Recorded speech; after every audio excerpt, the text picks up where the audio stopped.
Hey there! Did you know we have a Patreon? You can get early access to all of our content with any amount pledge.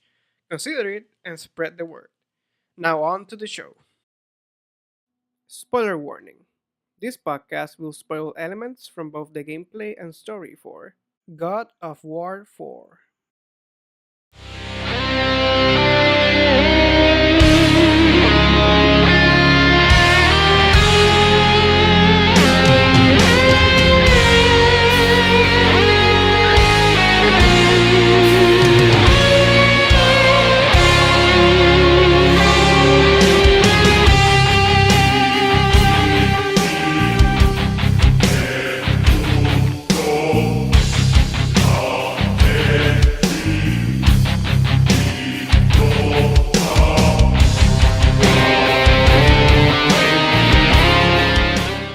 Hey guys, welcome to another episode of Why We Love, a podcast where we pick a game and we talk about all the amazing things that are in it. And yeah, we just fan geek out about it. Today we're going to be talking about God of War, the latest one. And with me I have Hector and Shirley. Say hi guys. Hello. Hello. Hi, everyone. Thank you for being here with me to talk about the game. And yeah, I think this is an episode that was a long time coming. We really want to talk about the game because it's one of the best games. I personally feel like it's the best one in the franchise. I know some people are gonna be kind of against that, or maybe the first one, maybe it's the one that they like the most. But Yeah. for me personally, it's the best one, and it has to do a lot with what they did with Kratos. I feel like they turned a character that I didn't like at first into a character that I really like and understand why he's the way he is. And you were mentioning before the episode, Shirley, that his relationship with Atreus, or boy, I guess how people call him, Boy. Yeah. is really charming and interesting. Something that I never thought I will find, and I can understand why he's the way he is, being Kratos, right? Like if you've followed Kratos from everything that's been happening to him in the Greek mythology, and then he comes here. He's an angry dude. So the fact that he treats his boy, I guess, in the same manner, like very strict and very to the point, and like you see that he's really trying to be like softer or compassionate, but at the same time, that's not his nature. So he struggles to do that. I really love how they did that in the game. So I guess that again, there are many things that we're gonna be talking in this episode, and we're gonna be talking spoilers, guys. So if you haven't played the game, you should play it and then come to this episode. Or if you don't mind and you just want to know why people like the game, so then stay. But we do recommend you play it. It's pretty awesome. But yeah, before I keep talking right about the things that I loved, what were some of the things that you guys loved? For example, Hector, you start. Well, hi guys, hi everyone. I like a lot the introduction of a second character, Yeah. the son. That's really interesting, and I think it's really important in this game because, for example, games like Last of Us, they have like a second character, Yeah. and then you can see that relationship between two characters. Like when you're playing the game. And they're seeing and fighting and doing stuff. You can see like how they talk to each other and how they handle stuff, and that relationship is more interesting, and it doesn't feel like a game. It feels like you're watching like a movie or something. Yeah. It feels more immersed. So I like a lot games like do that, and also I like it because. It makes me think what other games they can do later on. Like maybe later on they can do a game that you play with Atreus, like a big or bigger kid or big character, more important character, and you can see the direction like maybe the game is going, and it makes it more interesting. So for me, that's the best feature, like the second character. And not just because they added for the story, just also the mechanics are really fun. Some of us, you can play with, what's her name? Joel? Ellie, I believe, or something. Ellie? Yeah, like Ellie, you can play with her in some parts at the end, and she moves by herself. You don't move her. But in this game, the fact that you can, like, with the mechanics, like, make him attack at some points, that's like really fun. So I like it a lot in both things, like the mechanics and integration of the story. I agree with that. And you mentioned something about Atreus being important in the rest of the story. I feel like that is very true because of what they revealed, right, from the in the game. And eventually I'm going to ask you something about this, Shirley. But before we do that, like, what do you like about the game in general? Well, I like everything about this game. Like, there is nothing I dislike about it. I do have opinions about a bunch of stuff, but there is nothing that would deter me from wanting to play this game. The most important aspect of the game for me, though, was the story. Yeah. I think that even though the story was very straightforward, in the sense that just the main narrative is just Kratos and Atreus taking Atreus' mom's ashes to the tallest mountain in the 9 realms. Yeah. It's very, like, their objective is very simple, right? But everything that happens along the way and all the twists and turns, it kept me interested. Yeah. Right. I wanted to know what was going to happen. And also the integration of Norse mythology and just seeing how they took the different myths and incorporated them into the story was also very interesting to me.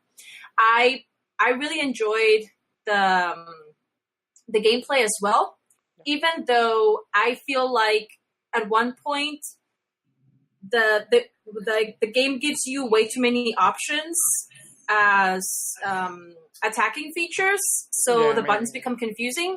That's kind of like, maybe if I had anything like a critique to say, that would be it. But other than that, the game was just a lot of fun. No, I really, this is a game that is not only enjoyable to play but to watch also. So it's just really interesting. I started watching it and then I bought it and played it. So there are certain things that I really like, how they felt when I watched them, just story wise and even gameplay wise. That when I played the game, it just felt that much better. And not many games do that, so it's interesting that this one is able to do that as well. So before I move on to other things in the story, Shirley, I do want to know how accurate, I guess. I mean, of course, everything is interpretation, of course, right? With mythology and all that. But how accurate is this game to actual Norse mythology? Like, do you agree with some of the choices they did? For example, Baldur, I know that he's supposed to be in like mythology, like more of a good guy usually, but certainly he's not in this game. And the whole thing that they've done with Loki, and just the whole idea of what they're doing and how they're portraying. Considering, right, that we're coming from maybe a Marvel world, Marvel-esque world, where we know a Thor already, and we know kind of a mythology, of course, a very weird one. Considering if you really read, right, the actual text that where this all came from. But what's your opinion on it? I know there's probably a lot you could talk about, but do you like what they did, or do you think they should have done better in that sense? I absolutely love what they did. I think that they could have gone in many different directions. Okay. And by the way, just so people know why my opinion could like is informed, or I have like an educated opinion, quote unquote, about this. Yes. I actually have a master's degree on Viking and medieval Norse studies, and I specialize in Norse myth and legend. Yeah. So I actually know the myths of the Norsemen pretty well. Yeah. And playing this game, and actually I wrote my master thesis about the remediation and adaptation of Norse myth in video games. So for me, playing this game was amazing. Yeah. I hope you can feel the excitement in my voice right now talking about this, because it was incredible from the very start. When I first saw the trailer for the game in E3, I think it was 2015. It was the trailer, the first sneak peek trailer in E3. I was ecstatic because I was right in the middle of my master's degree.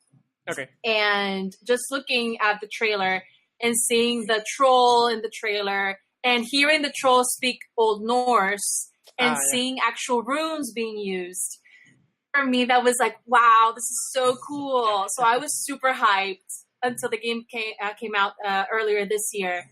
And when I was actually able to play it, I approached it, for hashtag research, but I wanted to have fun with it as well. Yeah. As far as the story goes, I think they did a marvelous job at adapting the mythology to the game, because, this didn't click for me until I finished the game. Okay. But at first, I had mixed feelings about it, because I didn't understand what they were doing with Baldur, you mentioned. Yeah. Because as you said, in the mythology, Baldur is the most beautiful of the gods, right? He's one of the sons of Odin and Frigg. Yeah. And he's supposed to be he's almost the way that he's described in the Prosetta, which is one of the texts that contain the Norse mythology, which dates to more or less the 13th century.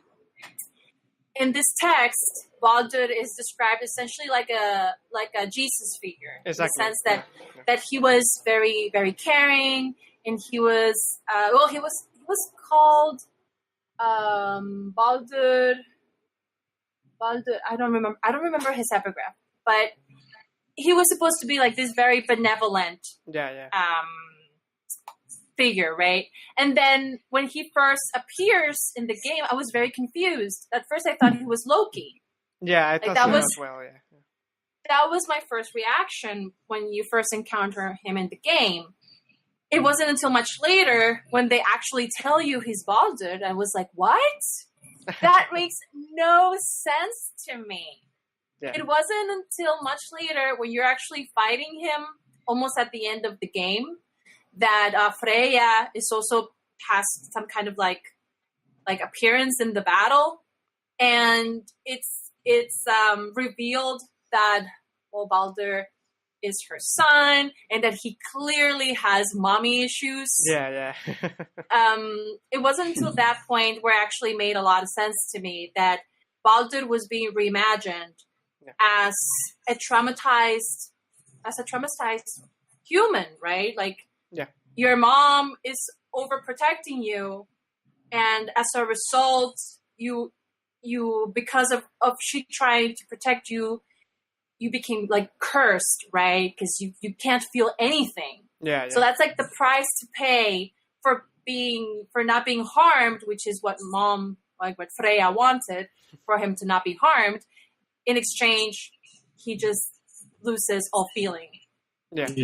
And I think that that's such a contemporary thing to do, right? It's very much the character turns into this very, a child of its time, of right now, of something that really ties it in to a more contemporary context.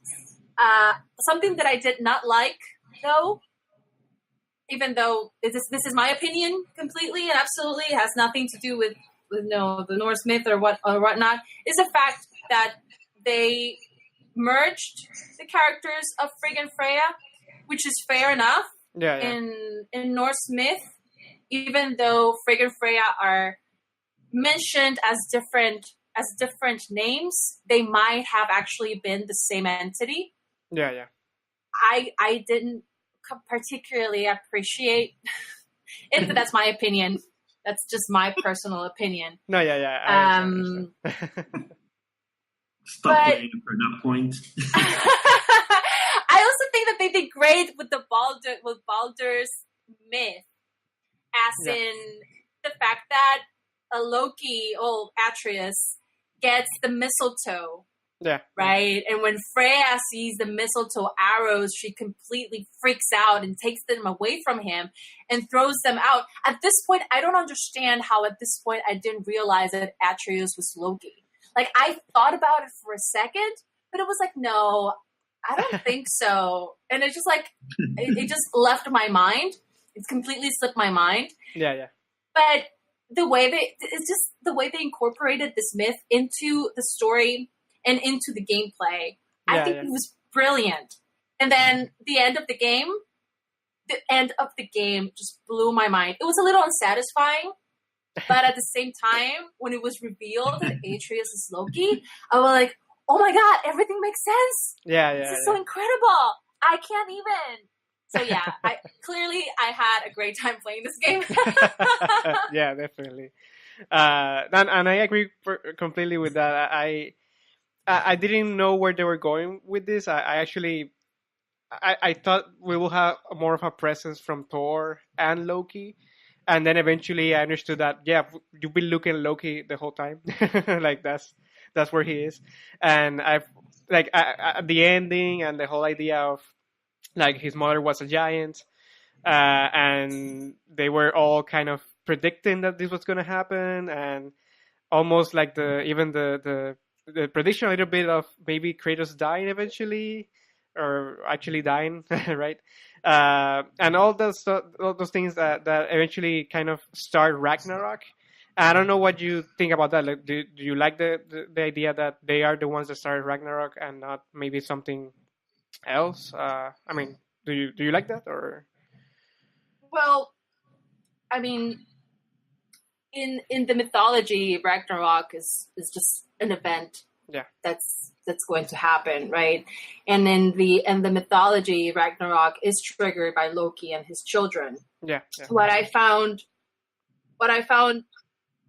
particularly interesting about Loki in God of War 4 is how they adapted Atreus, like Loki's in the mythology.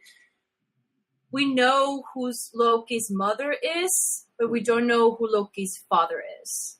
So to me, the thing that blew my mind actually is the fact that Kratos, a Greek god, could have been Loki's father in the mythology for all we know. And that's kind of like the part that blew my mind. I'm like, oh my god, they are taking advantage of the things we don't know about Norse myth. And they're doing it like amazingly well. And I did not answer your question at all.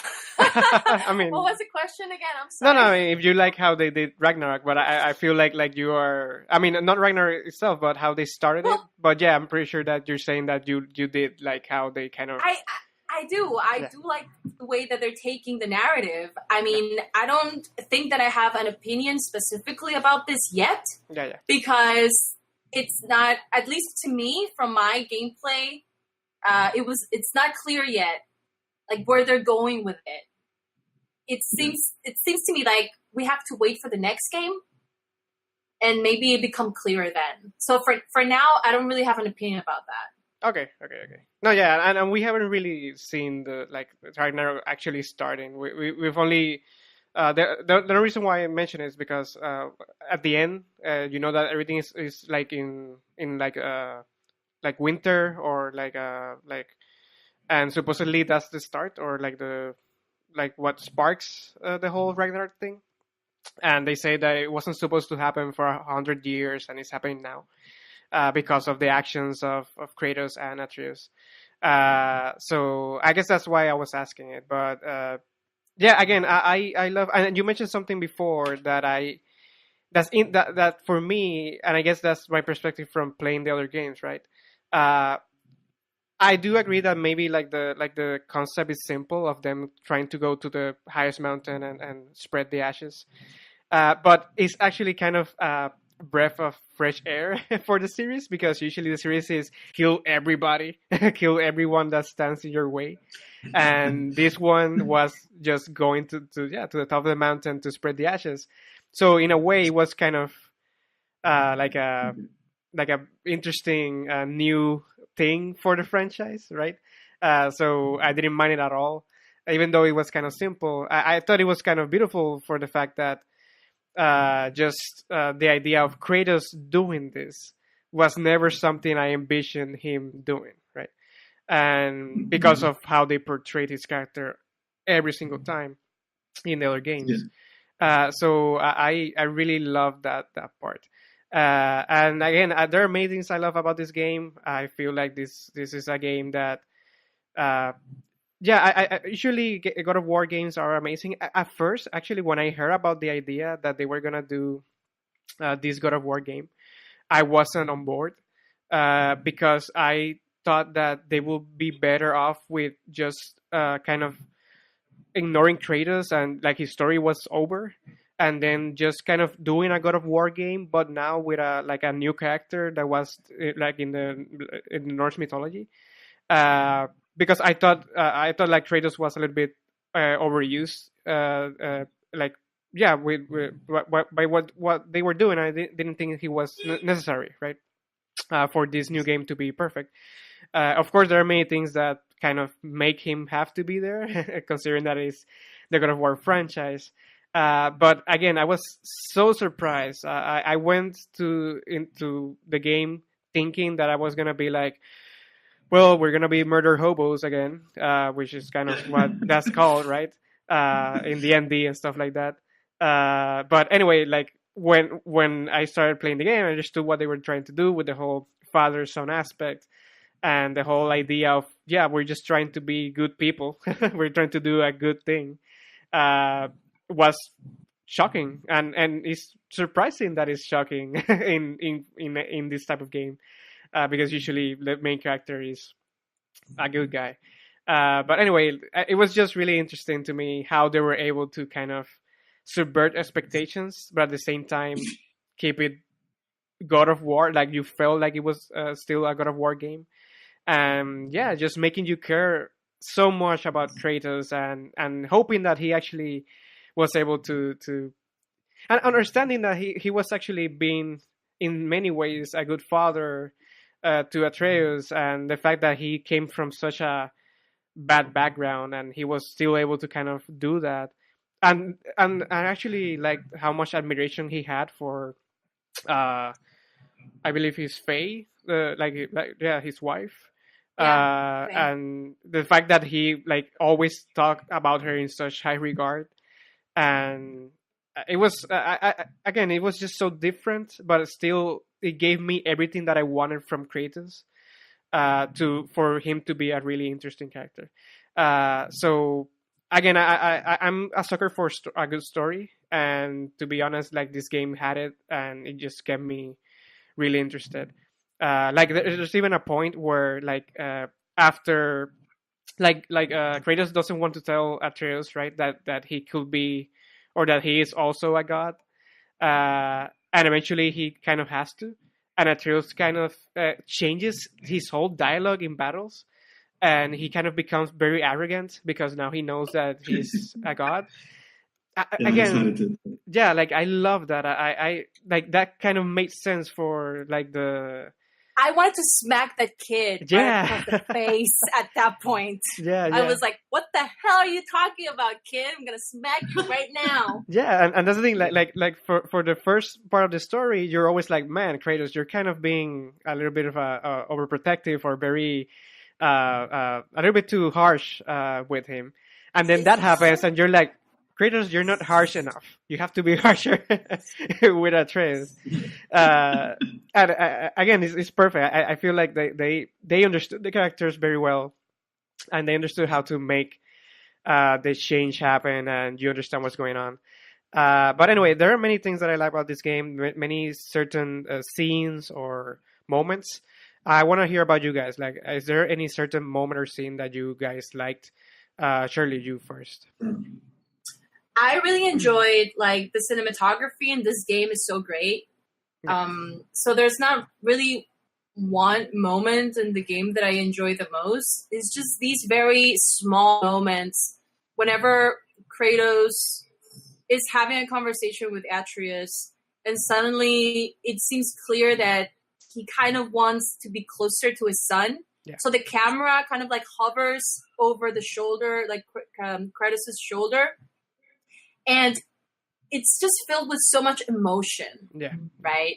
And those moments, it's not just clear to me that this game is able to make you empathize with Kratos in this complete different level, but also the fact that video games have the power to do this. Yeah. Right? Yeah.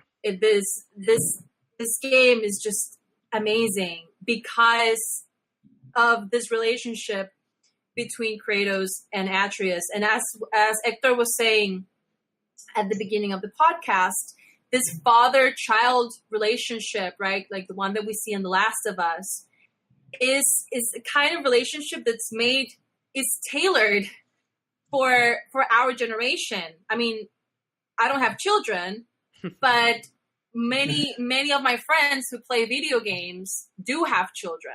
Yeah. And for them, playing a game like this or playing a game like The Last of Us, it's a true emotional experience because they can empathize with the characters in a much deeper level than other types of stories. No, yeah. I agree with that. Hector, do you have a particular scene or thing about the game that you? Yeah, I have that like Shirley. I think the whole game is amazing. Just to pick a few, but I'm gonna say I have like two things I really like a lot. Like I was like, okay, this is amazing, because when you play games like this one, I have played already the other ones. You want to feel like this is new, this is better, and not just in terms of the story. Because most gamers, I'm gonna play God of War because of the mechanics of the game itself.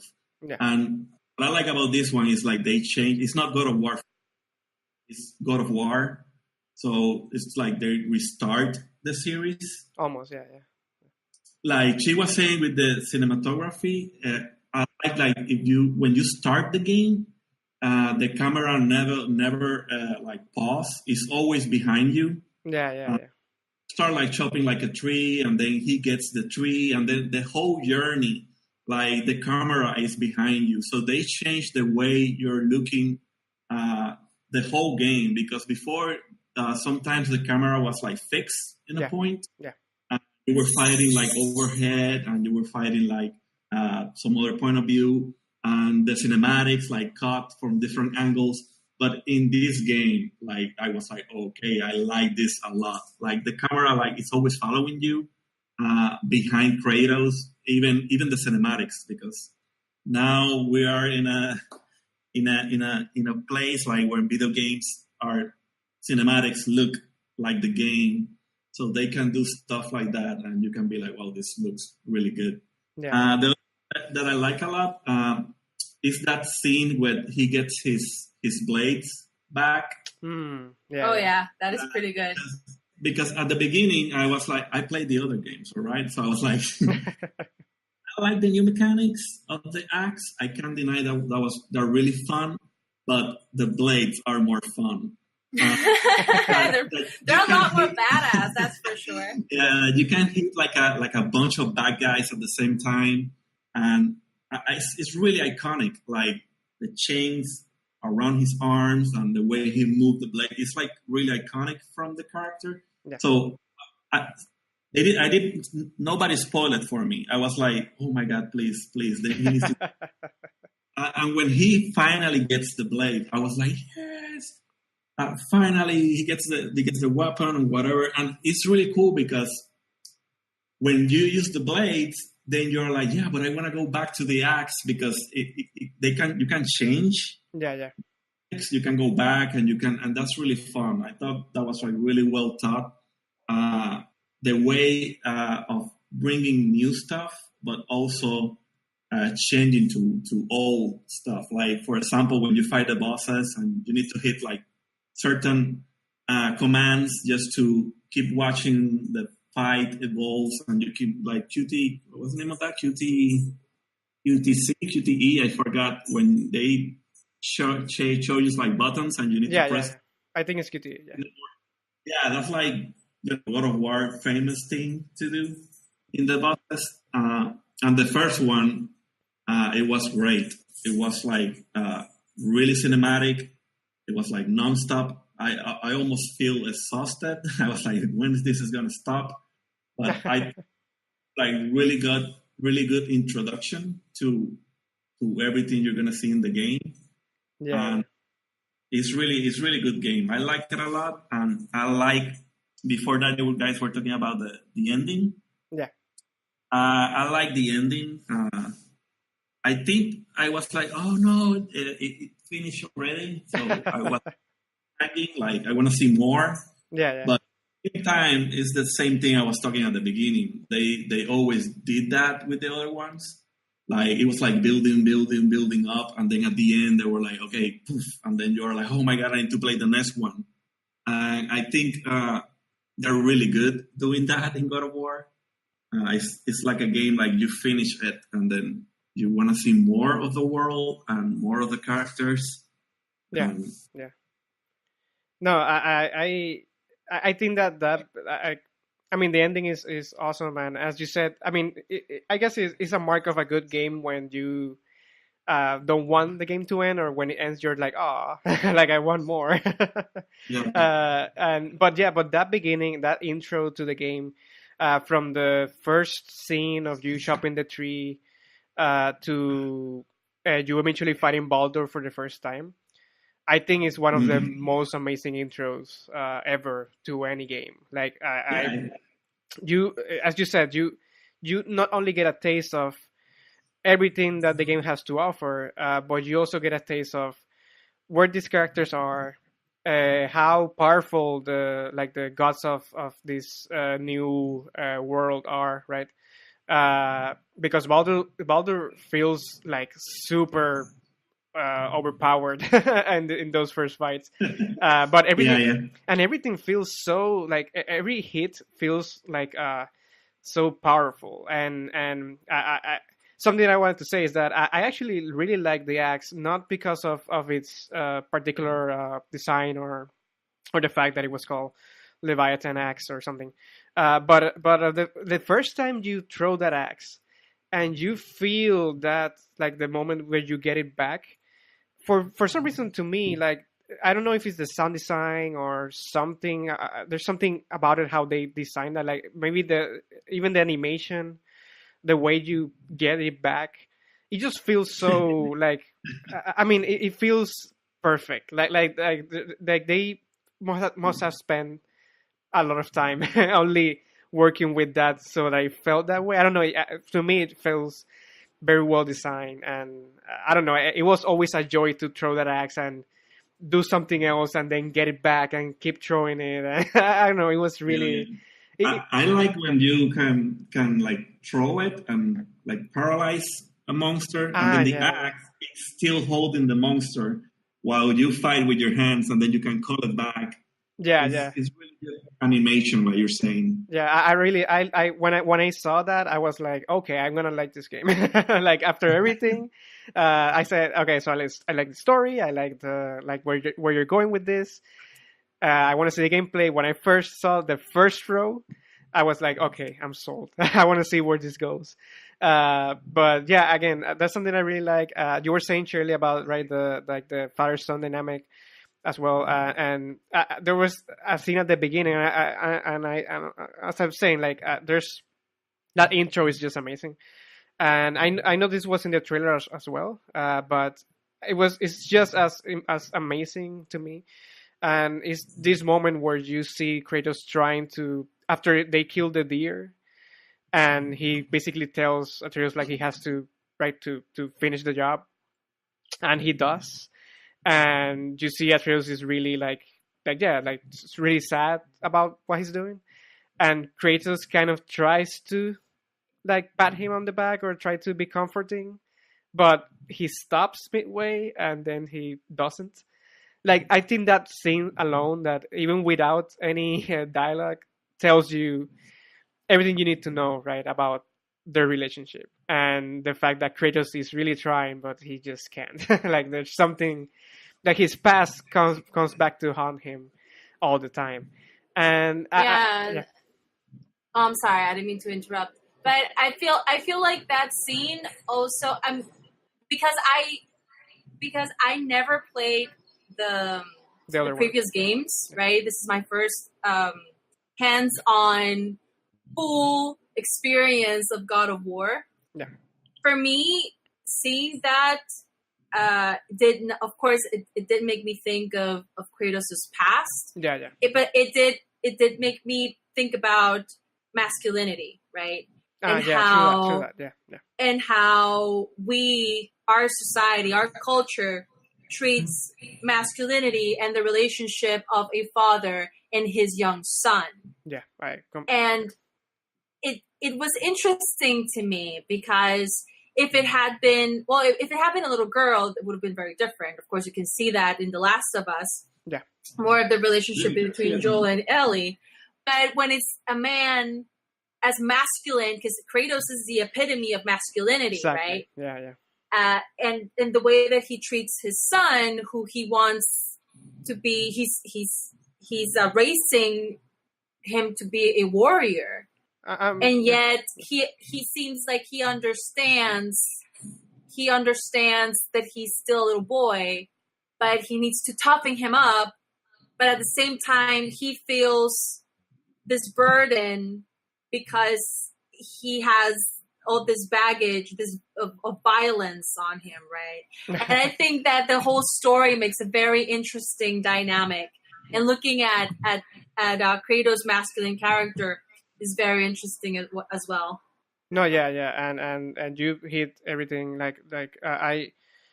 He always was, right, like that epitome of what is perceived as like the most masculine man ever, macho, and yes, sweat and everything. Yeah, exactly, and it's really, I love the fact that they kind of make it also very clear that in this case, like being comforting and trying to make your son better than yourself, because I feel like that's kind of what's going on. Like eventually, he changes for him, or he's able to kind of confront his own past, so that he understands that he cares for him, and everything that he's doing is trying to make Atreus in every way better than he was.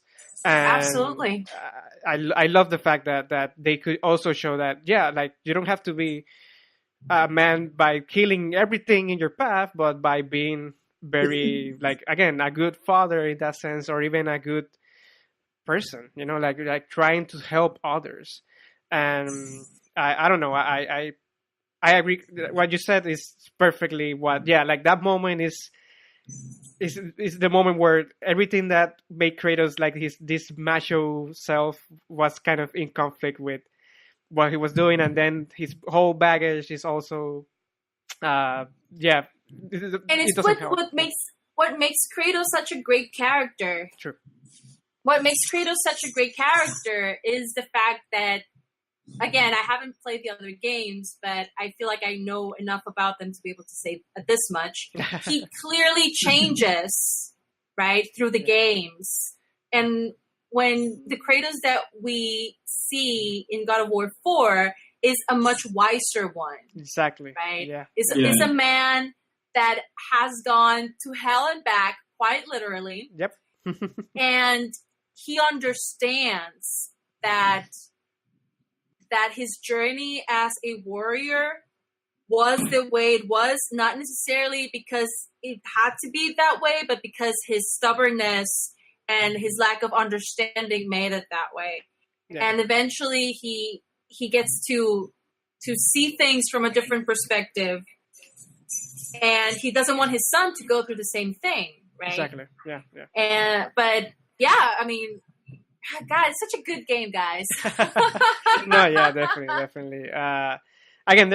There's so many things I like. I like the inclusion of I mean, I would have loved for them to be a little bit more involved in some way, but I love the fact that when you find a Valkyrie, like in some places, like they look so badass, and they're so powerful. Yeah, Valkyries. Fun fact. According to the myths, Valkyries are not even that badass. Really? Like, okay. They can be interpreted as badasses, but when you read the Prose Edda, which is the largest historic, and it's not historical, but it's literature / historical mythological text, the largest mythological text that we have, or the most complete one. Valkyries are described as Odin's handmaidens, who would choose the winners in battle and would escort the warriors who would die in Odin's name back to Valhalla, where they would serve them mead until Ragnarok came, and they would fight alongside Odin. Yeah. In some instances, Valkyries are described as flying into battle, but not that many instances. Okay. However,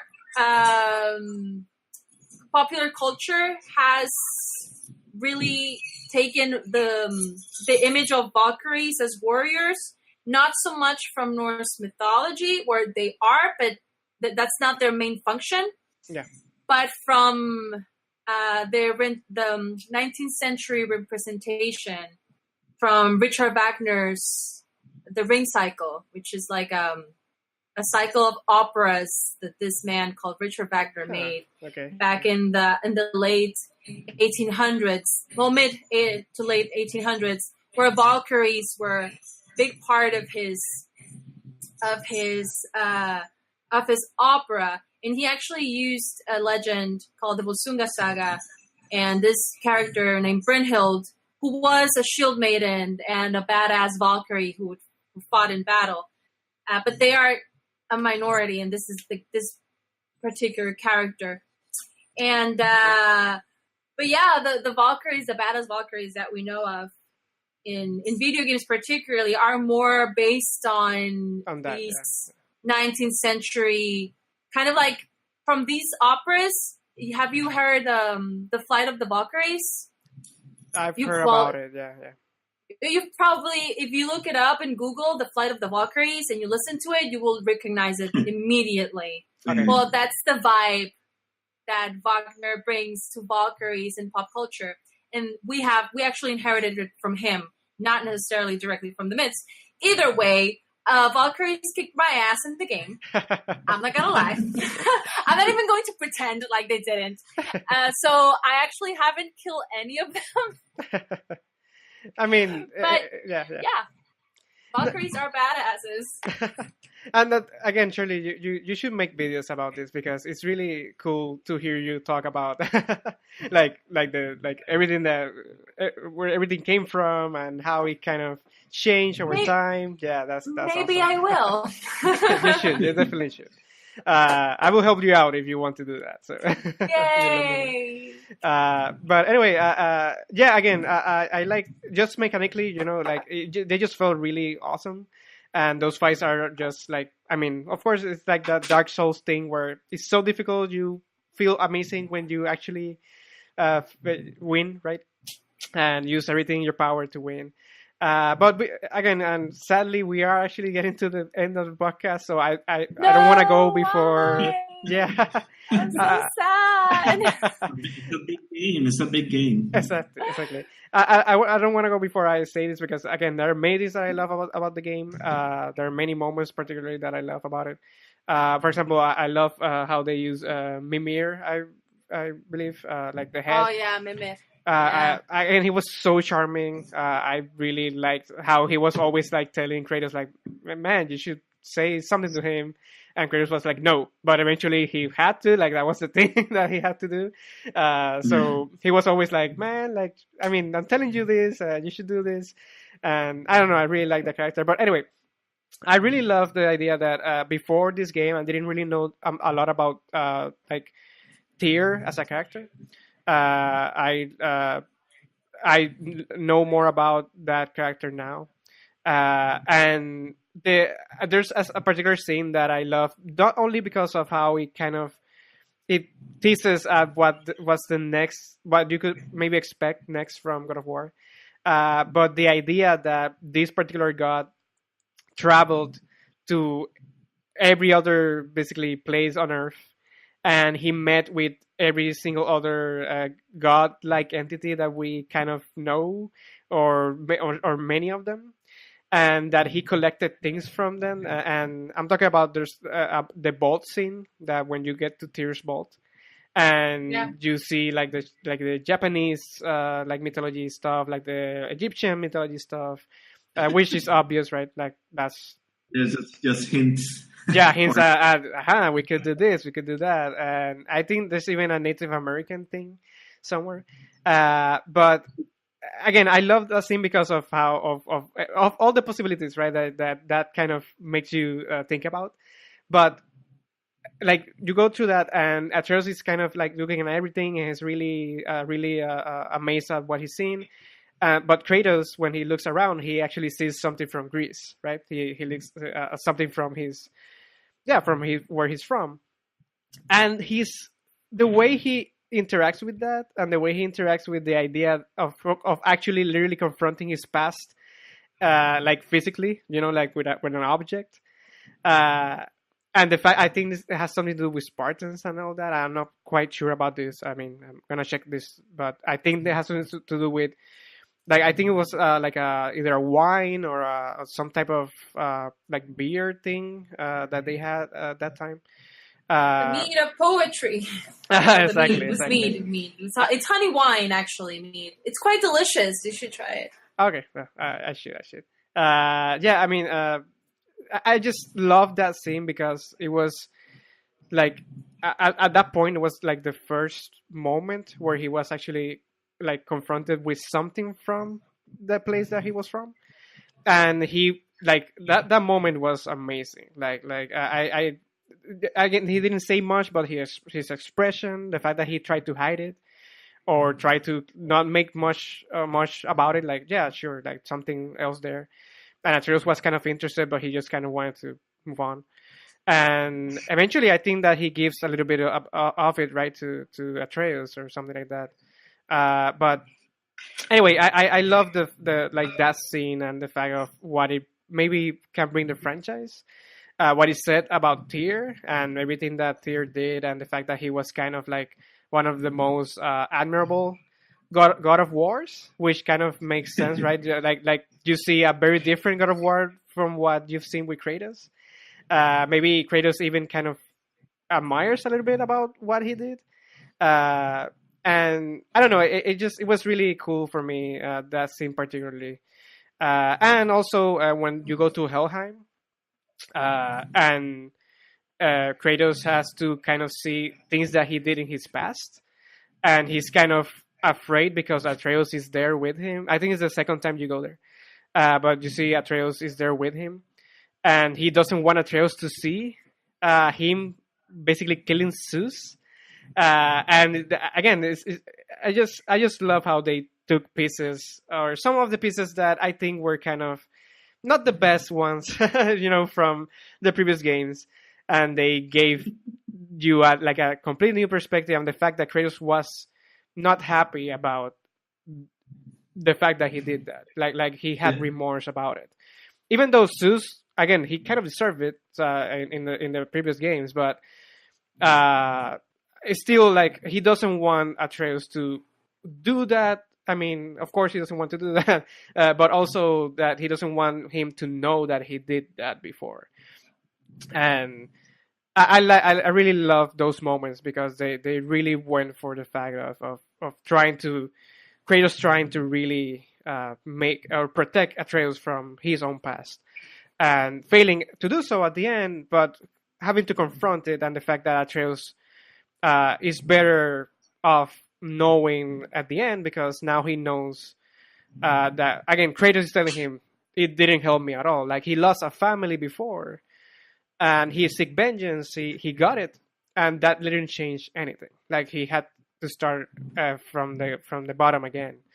And now he doesn't want to lose this family, but he already lost what technically is the love of his life in that case at that point, and with his kid, and all that stuff. Like, I don't know, it was amazing. Again, there are many other things, as you were saying, like when he gets the Blaze of Chaos again, and you all actually hear Athena talking to him, or kind of taunting him in a way.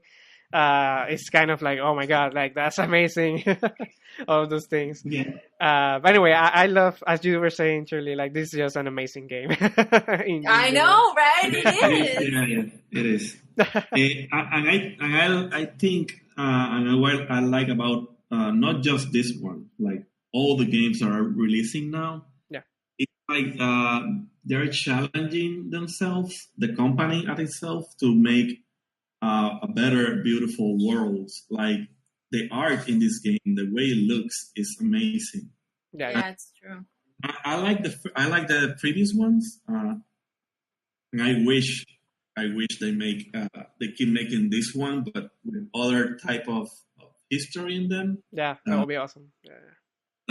Because when they use history or something more relatable, they're kind of like more interesting. Like Assassin's Creed do it a lot, and I love those games for that.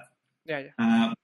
For example, Red Dead Redemption is doing it, and I like that game more than Grand Theft Auto, for example. But it's because when they use history like a base in their stories, it's really interesting. So I like God of War because of that. And I like the previous ones because of that mythology and the characters they use. Yeah. It's just mindless fun, but behind all that, I think the way they represent the story is really fun, and it's really cool.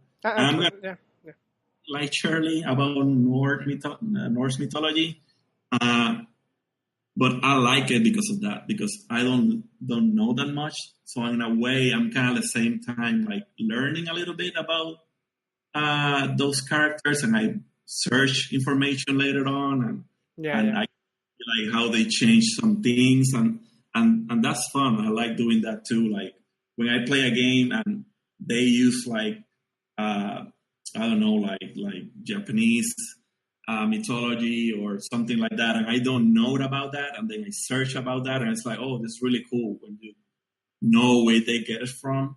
That's interesting. Yeah, and again, to be fair, like that, like the Greek mythology is like super chaotic and filled with many moments of death and fighting and all that. So Kratos kind of was an amazing representation of like what that kind of entailed. Like if you read like the Iliad or those things, like those people were very bloodthirsty. But it's different. Like the first games were like volcano and red and blood, and the costume is red, and he have painted red in his skin. And then you play this one, and it's like the water is beautiful, and the trees and the sky is really pretty. And all these monsters, they everything looks gorgeous. So it's the difference between how they're doing the game itself and the art that I like a lot. I couldn't agree more. So again, as we reach the end of this podcast, I do want to hear from you guys, like anything else that you want to say as just as an ending comments or something. Shirley, I mean, I'm gonna leave you for the end, Shirley, because I know you have maybe many things to say. But Hector, her number one game is the best game. But Hector, like, is there anything else that you want to mention about the game? Like, just in closing, basically. Well, I like this game. It's really, I like it a lot. At first I went for it like, oh, it's the next one. I played all the other ones, so let's just play this one to see what it is. Yeah. And a little bit, let's say for the new mechanics, when I saw the trailer, I was like, it's not gonna be fun. And the camera is really close to Kratos. And I play it, I'm gonna say like the way they did everything. I'm talking about everything. The open world, the new missions, the ways like you can do stuff. And it's not because the previous one they were like really just from point A to point B. Yeah. And this one it's like a little bit more open, so you can like explore and the stuff. And I like games like do that. Like they give you like not just open, it's also the mechanics. Like you can choose which weapon you can fight on and stuff like that. So it's really good game, and I'm excited to play later on the new ones. Yeah. And I love it. For me, this I like that about Sony PlayStation. Like they do like the first party games that you can only play on PlayStation, like that one, and Last of Us, and games that they're doing. They're really pretty. They're fun. The mechanics are fun, but they're taking care on like story and how they look, like the UI, the way you start the game, the presentation, the camera, like everything, the music, the sound, everything is like really, really well crafted. And I like those games, and I like the company, and I like the PlayStation for that. It's doing a good job. Yeah. As you were saying, that they are pushing themselves, and that's always admirable. And yeah, again, they are accomplishing a lot of amazing, like just amazing games. I agree. And so, Shirley, what do you have to say as closing arguments about this game? Well, I mean, I could keep talking about this game for like 3 more hours. I'm not going to, but I could. I don't know. I really enjoyed this game. Not because playing it for me was interesting in many levels. Not just because it was a lot of fun, but because I was very interested on how they had remediated or adapted the Norse mythology into the game. Yeah. Also exploring the relationship between Kratos and Atreus was really interesting to me. And that was the true thing that hooked me into the game. At the end of the day, the game is just a great story. It's a great story, and a video game. I think it showcases, even though it has a lot of techniques from cinema, from film. Yeah. The game truly exemplifies how video games can tell stories, right? The level of relationship or the level of empathy that you achieve, or more like the level of empathy that the game allows you to have with Kratos, I don't think is something that you will be able to have in a movie. Yeah. Because you are Kratos, right? You are embodying this character. You are making his choices are your choices to a certain extent. Yeah. And it's I don't know. I just loved it so much. I just can't even right now. I can't even, guys. It's one of those things that, I kind of do. I want to play it again. Yeah. Talking about it always. Sadly, I don't have time. The next game on my list is Assassin's Creed Odyssey. Okay. Oh my god. And I am super pumped about that because I love Greek mythology. Yeah, that one is. And I've read the Iliad and the Odyssey and the Aeneid like a gazillion times because my background is in the humanities, and of course I've read them like a gazillion times. Yeah. So I'm very excited to play that game. So hashtag coming soon. Yes. Probably. Again, again, this will always be the game that made me like Kratos. Like as I said before, like after this game, I'm actually like, yes, Kratos is an amazing character, and I never thought I would say that in my life because I didn't think he was very one note in the previous games. Of course, there are moments where he's deeper or whatever, but usually he just gets, as I was saying, that he just gets angrier every single other game, and he just wants to kill everything in his path. The fact that this game gave me not only a new perspective, but a perspective that was informed by that past. And I kind of understood, like, yeah, like maybe Kratos will become this person. I think is what's the triumph for me in the case of the character, right?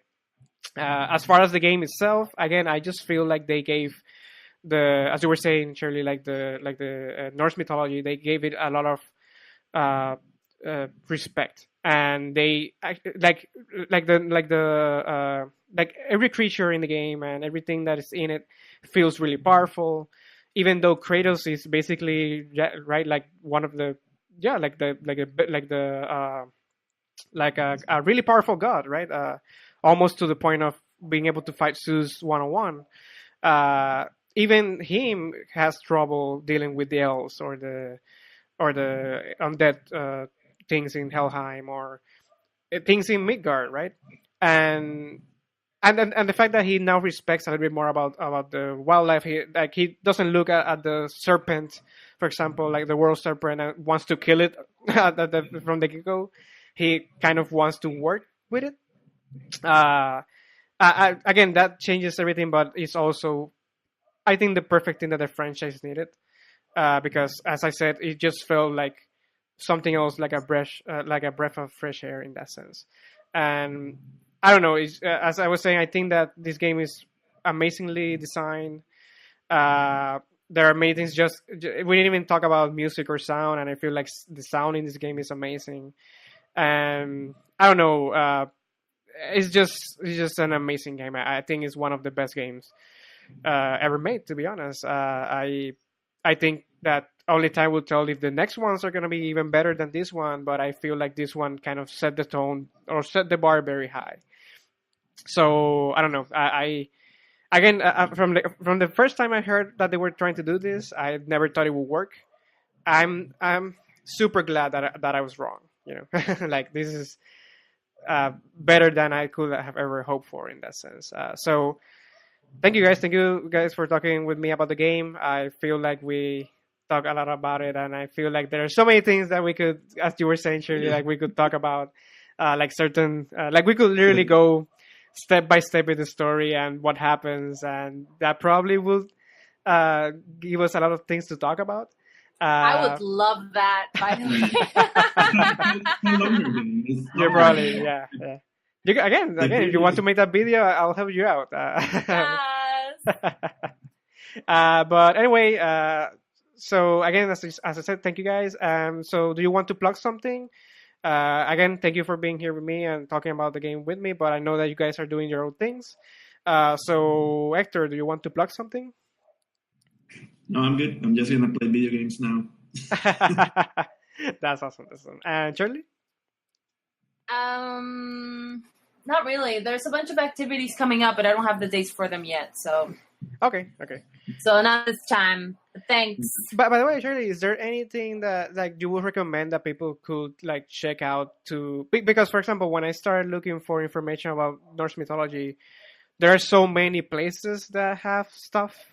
Like, is there any particular place that you would recommend that, or any book particularly that would be like awesome to read if people are interested in knowing more about Norse mythology? Yes, absolutely. Just this year or at the end of last year, I don't quite remember very well.